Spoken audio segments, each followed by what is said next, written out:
on. All right, everybody stay standing up. Is everybody awake? Now, be honest, who did not go to sleep last night? All right, 4 people. Very good. They must have been in Kevin's room. Where's Kevin? Is Kevin still asleep? There's Kevin. Look. Hi, Kevin. All right, everybody say this after me. Say E, R, sun, set, ooh. E, R, sun, set, ooh. The Chinese, you get it?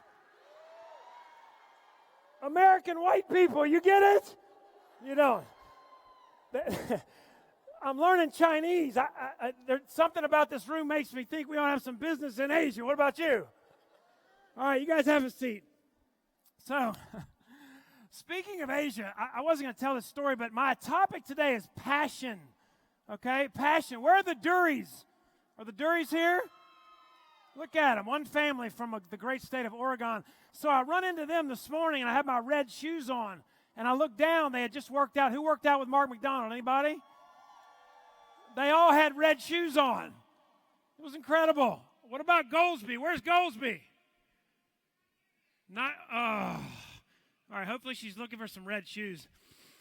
So I first saw Janess in 2012. I got a telephone call, and I'm going to talk to you about how to sponsor a diamond into this business. You see, somebody found Kevin Jagir. Somebody picked up the phone and called him. Somebody found Stephanie Nichols. Somebody found Kathleen. Somebody found Kathleen. Somebody found Becky. Somebody picked up the phone and called Cedric. Somebody picked up the phone and called Steve Green. Somebody picked up the phone and called Jason and Teresa. Somebody picked up the phone. And so somebody picked up the phone and called me in 2012. And it was that guy named Jason that you saw, and he's probably not in here, but so I'm going to talk a little bit about him. But he's the guy in the middle. He's the godfather, right? There was Kim, then there was Jason. Well, this Jason picked up the phone and called me.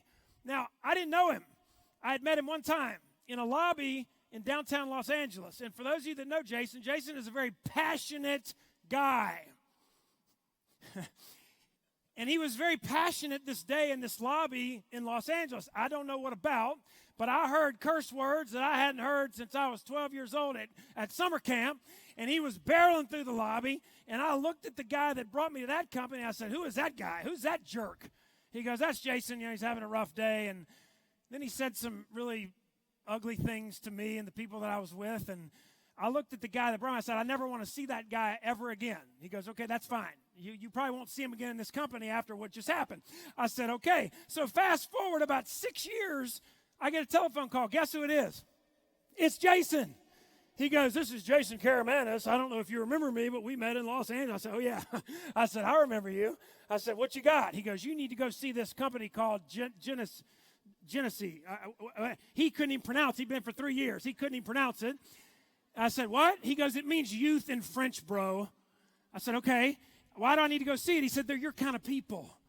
These people, they're your kind of people. They're good people, but not your kind of people. He said, no, they're your kind of people. I said, okay. I said, who's going to be my sponsor? He said, I am. I said, I ain't coming. And I hung up the phone.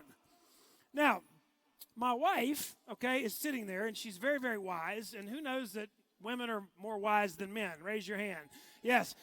So it's probably why we have an industry dominated by women. But so my wife looks at me and said, who was that? And I tell her the story. I said, some jerk in California, some rich little Italian guy trying to get us in some deal. He said, well, where does he want you to go? I said, he wants to fly us to California. Well, my wife is from California. I kidnapped her to Baton Rouge, Louisiana, and told her the weather was the same.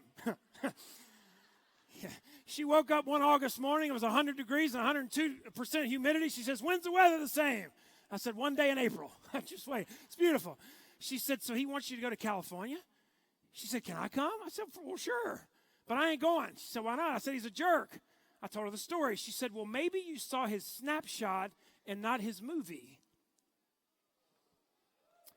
I said, wait a minute. Who knows women are better salespeople than men? I said, you just want to go back to California, right? She goes, yeah, God, this heat's killing me. Yeah. I said, all right. I called him back. I said, I think I want to come. He says, what changed your mind? I said, my wife. He said, smart woman. he said, here's your plane ticket, fly out to California. Let me tell you what, I did see his snapshot that day. We got picked up at the airport. He treated us like kings and queens. We went up to his house in Woodland Hills, and we sat at his kitchen table. And it wasn't about the impact he made on me, which was very strong. It was the impact he made on my wife. Because here was a man's man. Here was a guy who was real. Here was a guy, what you saw was what you get, which is a refreshing thing in the industry and the world that we live in. And she fell in love with him over about an hour conversation in his little kitchen area in his house. But see, what he didn't know is that she hated network marketing. When we met, we had just sold a company. Things were going great. We didn't do anything for 2 years. We went all over the world, and it was real easy to fall in love with me. But finally, she tells me as we're in this limousine going from Jason's house down to Beverly Hills to go meet Randy, Wendy, and Scott, that she really doesn't like network marketing. I said, this is all I've ever known how to do. What are we going to do? She goes, I just don't like, the people, and my dad was in 8 different deals, and, he put me in, I still get the emails from 8 different deals, and he always came home telling us he was going to change the world, and he changed nothing.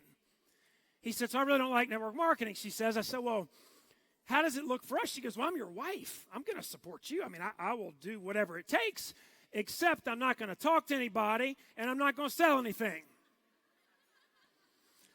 I said, well, what are you going to do? She said, well, whatever's left, I'll specialize in that. So we walk into this hotel in Beverly Hills, and I'm like, I'm dead. Like, what are we going to do? And we sit down, and she looks at Randy Ray. And for those of you that know her, like, this isn't her. But for some reason, something got her. She looks at Randy. She says, I know everything about what you do, Mr. Ray. She says, you probably have more money than God. You got the best comp plan in the world. You got culture where they can't cut them out with a chainsaw.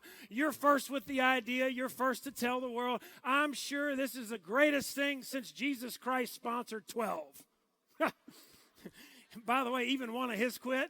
So if somebody leaves your team, like what happens a lot, because they just couldn't cut the mustard, God couldn't get Judas to stick, all right? So don't you try. So they're talking, and he looks at her, and she says, I don't want to know what you do. I want to know why you do it. And he looks at her and says, sugar? Now, Louisiana maybe, but a girl from California said, you don't call her sugar, okay? But somehow he got away with it. He said, sugar? He said, that's a great question. He said, I figure we made more money than we could spend in 10 lifetimes. He said, we've built businesses. We've traveled all over the world. He said, I think we do this because we want to help people like you achieve the dreams that have already come true for us. We want to feed these children all over the world. We not only want to give them a fish, we want to teach them how to fish. And he started showing her pictures of Jeunesse Kids, which some of you here for the first time are going to learn about here in a few minutes from Scott. And then he said, but above it all, when I go through those pearly gates and I meet my maker, I want my maker to look at me and say, Randy Ray, a job well done. And my wife looked at Randy, and she stood up, and he stood up, and it was like this moment, and they embraced. And she looked at me, and she said, we just found our home. You can figure the rest out. I'm on Rodeo Drive. I'm going shopping. And she walks out, and I'm like, man, I didn't even know what the product was. I don't know anything about anything, but I'm like, I'm dead. Right? Men, if your lady goes to a meeting and she comes home excited and you didn't go, guess what? You're in, Jack. So I learned about the product. I learned more about the vision. I learned about everything, and it was awesome. And then I asked Randy and Wendy, I said, when's the next meeting? I got some people I want to bring. They go, oh, we don't have any meetings. I said, what do you mean? Well, we have meetings, but they're in Hong Kong. I said, Hong who? I'm from Thibodaux, Louisiana. It's not the end of the world, but you can see it from there. I said, Hong Kong? He goes, yeah, we have a meeting next week. We think you guys can come. And Jason's like, yeah, bro, let's go. We're going to Hong Kong, man. I'll get your hotel. And I'm like, okay, well let me call some people. So I called my buddy Tony. I said, Tony, you want to go to Hong Kong next week? And I don't know why. He said, sure. I said, great. I called my buddy Bill. I said, Bill, Tony and I are going to Hong Kong next week. I don't know why, but it's going to be fun. You want to go? He said, yeah, I'll go to Hong Kong. Then I called 20 other people. I said, Tony, Bill, and I are going to Hong Kong next week. You want to come? And of the 20, 18 of them thought I was nuts. But 2 of them said yes. Those 2 got 2 more people. And we went to Hong Kong on a week's notice with 14 people. And we walked into Expo 3. And it was really awesome. Except for nobody spoke English. Scott, Randy, Wendy, Teresa, Jason didn't even talk. That was it. Chinese people, we needed the translators, not you. And I'm like, how are we going to do this? But it's not the how, it's the why. It's not the how, it's the how many, and that's driven by a passionate why. And I can tell you it's the best decision that we've ever made. And so, how do you sponsor a diamond? You pick up the phone and you ask. It is the power of the ask. I was taught as a kid going to Bible school that you have not because you ask not. If you don't ask, you will never know. If you don't go, you will never know. So take every meeting, make every phone call, go through your phone like Cedric talks about. You're not God. You don't know what somebody's going through. Start with the A's and go all the way to the Z's and don't stop till you get through every single one of them. And when you get through them, you go back again. And then you go back again. And then you go back again. How do you take your business to the next level? Passion. Somebody said one time, success in this business is like making a baby. Nothing happens until somebody gets excited.